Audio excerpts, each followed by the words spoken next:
doctor Sergio Alberto Zúñiga Gutiérrez, soy neuroanestesiólogo, soy algólogo y paliativista. El día de hoy tendré el gusto de compartir el tema acerca de generalidades del dolor crónico.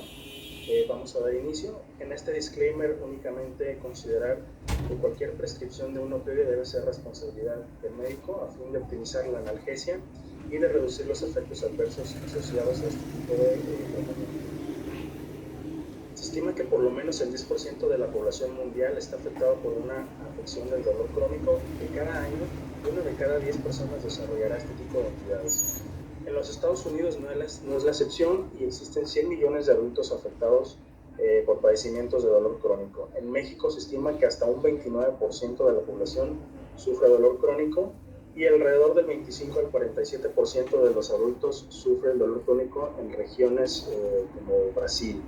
En el contexto de Europa, hasta un 30% de los adultos son afectados por el dolor crónico y bueno, esto va a comprometer seriamente la calidad de vida de los pacientes.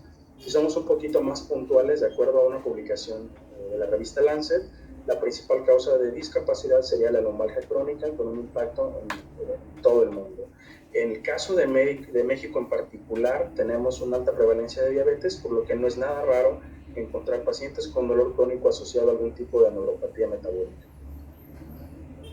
El dolor crónico es un problema de salud pública si tenemos en cuenta que hasta un 30% de los pacientes van a tener dolor intolerable, un 60% reciben medicamentos inadecuados y hasta un 40% de los pacientes tienen su dolor mal manejado. Un 40-50% de los pacientes no logra un alivio adecuado a pesar de tener ya un tratamiento instaurado. El 40% de los pacientes no están satisfechos con su manejo del dolor. Esto nos habla de un tratamiento ineficaz y que el 20% de los pacientes ha sufrido durante más de 20 años. Es decir, los pacientes tienen una larga historia de venir padeciendo dolor descontrolado. En un estudio de cerca de 5,000 pacientes con dolor crónico de moderado a grave, tenemos que 2/3 de los pacientes les preocupan los efectos secundarios del medicamento y que 1/3 de los pacientes les da miedo desarrollar algún tipo de adicción a los analgésicos. Entonces, esa es una preocupación interesante también en los pacientes que debemos de tener en cuenta en el momento de elegir el tratamiento. Los pacientes con dolor crónico sufren durante años. Tenemos que el paciente sufre mucho tiempo para incluso tener un diagnóstico correcto. El 45% de los pacientes tuvieron que esperar más de un año para tener el diagnóstico adecuado de la causa de su dolor. Solo 1 de 4 pacientes recibe su diagnóstico en un lapso de 3 meses. Y en el otro lado de la moneda, hablando del tratamiento adecuado para el dolor, tenemos que un 38% de los pacientes no se trata de manera adecuada, que el 43% de los pacientes tuvo que esperar más de un año para obtener al menos un tratamiento adecuado o que tuviera algún impacto clínicamente benéfico en su entidad dolorosa. De 1 a 4 pacientes obtienen un tratamiento adecuado para el dolor en un lapso de 3 meses. La calidad de vida, pues obviamente se va a ver mermada en este tipo de pacientes. El 65% de estos va a tener problemas para dormir. Un 54% de los pacientes con dolor crónico son menos capaces de hacer actividades, incluso tareas domésticas o tareas de mínimo impacto. Un 30% de los pacientes con dolor se les dificulta mantener un estilo de vida saludable e independiente.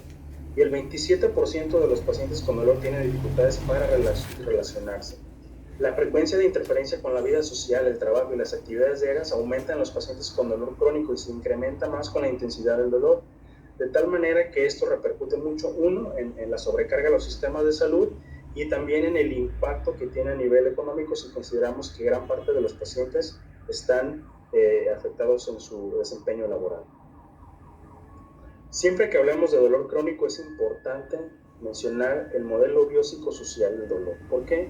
Porque si bien es importante tener en cuenta los factores biológicos, como decir, es un dolor nociceptivo, es un dolor neuropático, es un dolor asociado al cáncer o un traumatismo, si bien es importante para fines diagnósticos y tratamientos, también es importante considerar los factores psicológicos y sociales, porque no podemos negar que los pacientes se ven impactados en su calidad de sueño, en sus miedos asociados al tratamiento o al padecimiento que está condicionando el dolor. Hay fenómenos de ansiedad y depresión y sobre todo también que la capacidad de afrontamiento va a ser muy diferente en cuanto a cada paciente. Socialmente se ve impactado el trabajo, la familia y la red social, de tal manera que también será un punto importante a evaluar una vez establecido el tratamiento, el funcionamiento físico, la vida diaria, la salud mental y la función social y familiar del paciente con dolor crónico. La IASP redefinió el concepto de dolor el año pasado, mencionando que era una experiencia sensorial y emocional desagradable asociada o similar a la asociada con daño tisular real o potencial, y adicionó algunos enunciados interesantes. Primero, que el dolor es siempre una experiencia personal, es algo tan subjetivo que puede variar entre personas aún teniendo la misma patología o el mismo diagnóstico doloroso. El dolor y la nocicepción no son fenómenos, son fenómenos diferentes y no son lo mismo. El dolor no es algo tan lineal, es un concepto mucho más complejo y mucho más dinámico. A través de sus experiencias de vida, las personas aprenden el concepto de dolor, de tal manera que también esto distingue mucho la expresión dolorosa de pacientes. No son las mismas experiencias ni el mismo contexto sociocultural que habrá que tener en cuenta. Se debe respetar el relato de una persona sobre una experiencia de dolor. Para una premisa que yo creo interesante e importante es que para tratar dolor primero hay que creer que el paciente tiene dolor. Eso es muy relevante. La descripción verbal es solo uno de los varios comportamientos para expresar dolor, de aquí que nuestra evaluación diagnóstica sea tan minuciosa y sobre todo encaminada a identificar cualquier tipo de información que nos sea útil para el abordaje del paciente con dolor crónico. El dolor crónico debe considerarse como una enfermedad y no como un síntoma.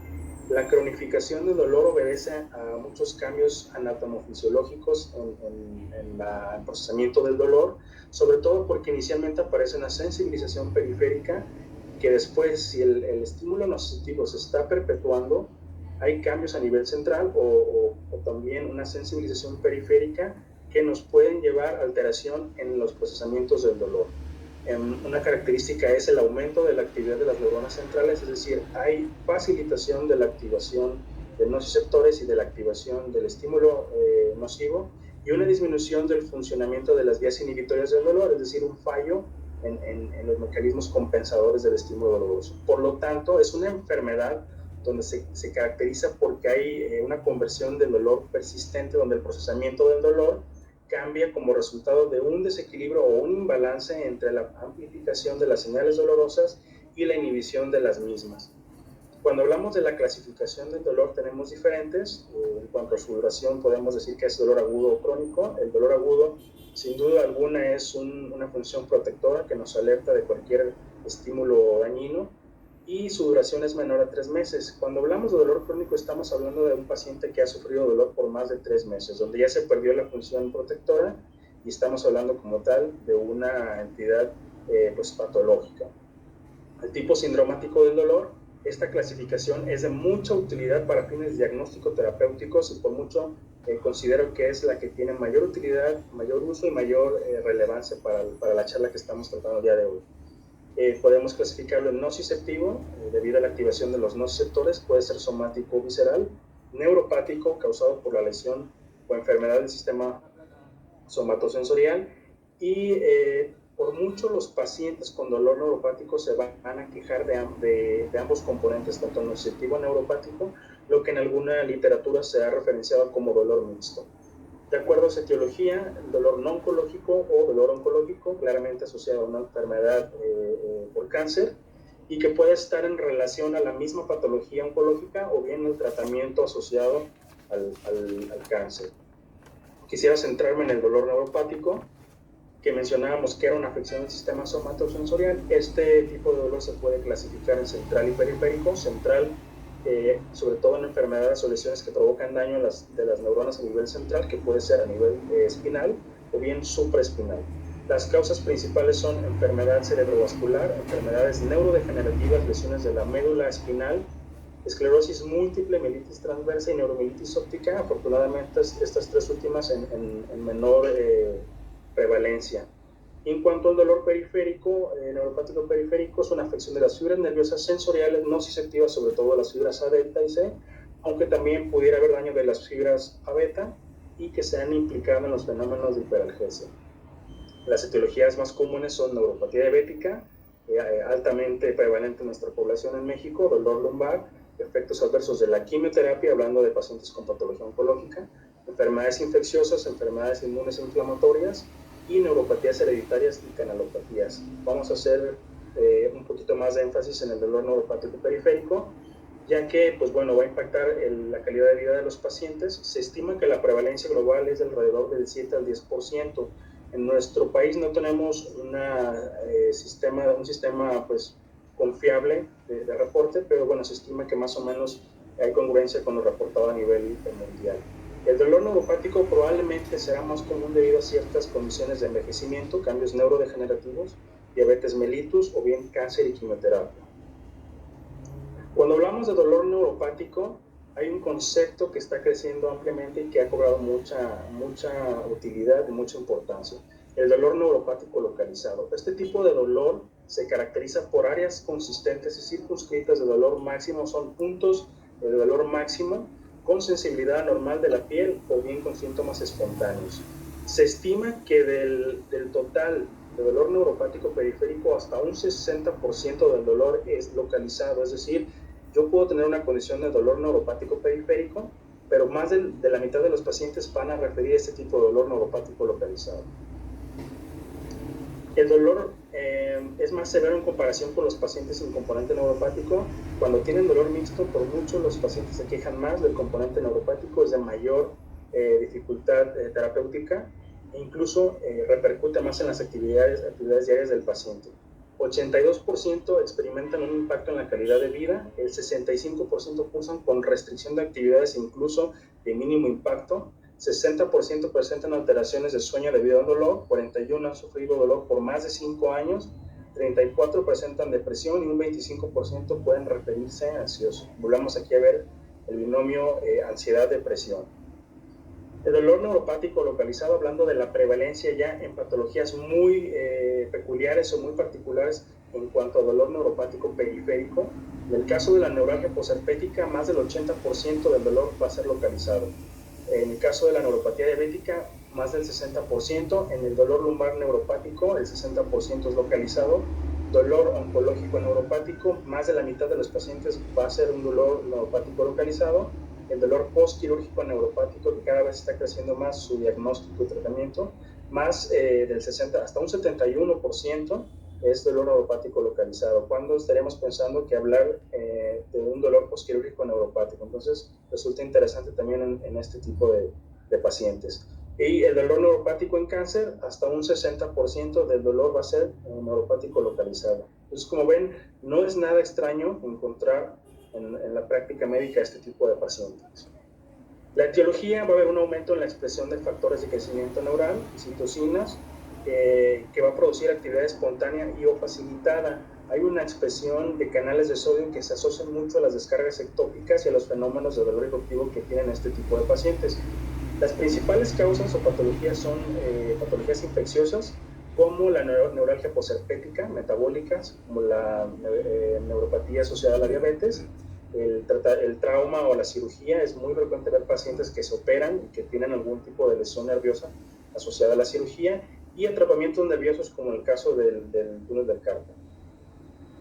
En esta gráfica se explica un poquito los cambios en relación a la percepción o los cambios sensoriales asociados al dolor neuropático localizado, donde se pierde la relación o la curva se desplaza hacia la izquierda, la curva en relación al estímulo, a la intensidad del estímulo y la intensidad del dolor. Al decir que se desplaza a la izquierda, estamos hablando de que ante estímulos subumbrales el paciente puede percibir mayor sensación de dolor, de que lo que esto explicaría la hiperalgesia, y incluso ante estímulos no dolorosos, estímulos que no deberían condicionar dolor, el paciente puede llegar a referir dolor, que también esto explicaría los fenómenos de alodinia, que son bastante frecuentes en este tipo de pacientes. Zonas de alodinia muy circunscritas, muy delimitadas en un territorio muy particular. La presentación clínica: puede haber síntomas positivos, puede haber otros negativos. El paciente puede referir hormigueo, sensación de alfileres, agujas, picazón, dolor lancinante, sensación ardorosa, y es muy frecuente que refieran algún tipo como de sensación de descarga eléctrica. Otros negativos como el entumecimiento, sensación de llevar calcetines todo el tiempo, y esto también pudiera explicar algunos otros cambios sensitivos que pudiéramos nosotros objetivar en la exploración física, como hiperestesia, hiperalgesia, alodinia, parestesias, disestesias, hipoestesias, hipoalgesia o algunas zonas de anestesias. Por mucho lo que más prevalece en este tipo de pacientes es la alodinia, y las zonas de hiperalgesia. Algunas características en cuanto a diferenciarlo con el dolor nociceptivo: tenemos que los descriptores del paciente van a ser, como mencionamos anteriormente, un dolor lancinante, tipo descarga eléctrica, con sensación de hormigueo. En el caso del dolor nociceptivo, más bien el paciente refiere a un dolor de tipo opresivo, de tipo punzante. El déficit sensitivo es común que exista en el dolor neuropático, pero es raro, es poco frecuente en el dolor nociceptivo. El déficit motor: puede haber debilidad, puede haber distonía, espasticidad, no es tan frecuente, pero puede ser de utilidad, sobre todo cuando estamos explorando al paciente, saber identificarlo. En el dolor nociceptivo puede ser poco frecuente, puede ser algún déficit motor, pero asociado a la lesión como tal. El claro ejemplo de una fractura, pues donde estamos hablando de un dolor nociceptivo, que pudiera haber déficit motor, pero asociado más bien a la lesión mecánica. La hipersensibilidad es frecuente en el dolor neuropático. En el caso del dolor nociceptivo, más bien estaríamos hablando local, hipersensibilidad asociada a la lesión como tal. Carácter, sobre todo de irradiación distal, sí, en el dolor neuropático puede seguir algún trayecto dermatómico, pero más bien en el dolor nociceptivo estamos hablando de una irradiación proximal. Los paroxismos son sumamente frecuentes en el dolor neuropático. Hay fenómenos de exacerbación común y son impredecibles para el paciente. El paciente puede estar relativamente tranquilo en su casa y de repente tener episodios de dolor eruptivo que son bastante frecuentes en este tipo de dolor. La exacerbación es menos común en el dolor nociceptivo y habitualmente hay un factor desencadenante, hay un factor asociado como la actividad. Los signos autonómicos, cambios en coloración o temperatura o cambios submotores, son frecuentes en el dolor neuropático, y en el caso de dolor nociceptivo, pues es poco común. El examen físico va a ser crucial para hacer un buen diagnóstico y sobre todo perfilar el tratamiento más adecuado. La evaluación sensitiva nos va a mostrar algún signo neurosensorial positivo o negativo en la zona del nervio afectado, y es importante objetivar nosotros toda la información que obtenemos en el interrogatorio, poderlo objetivar en la exploración física. Hay que clasificar la intensidad de los síntomas o de los cambios sensitivos. Esta es una clasificación bastante sencilla y práctica: 0 cuando el paciente no tiene ninguna molestia al contacto, 1 cuando hay una sensación desagradable pero tolerable, 2 cuando es doloroso y 3 cuando es muy doloroso y el paciente no puede soportar el contacto. Prácticamente el paciente estaría con dolor neuropático localizado, estaríamos hablando de un puntaje de 2 o 3, prácticamente 3, con la zona de hiperalgesia o la zona de la línea máxima. Hay que repetir cada vez el estímulo para asegurarnos que lo que estamos evaluando es realmente lo que el paciente presenta.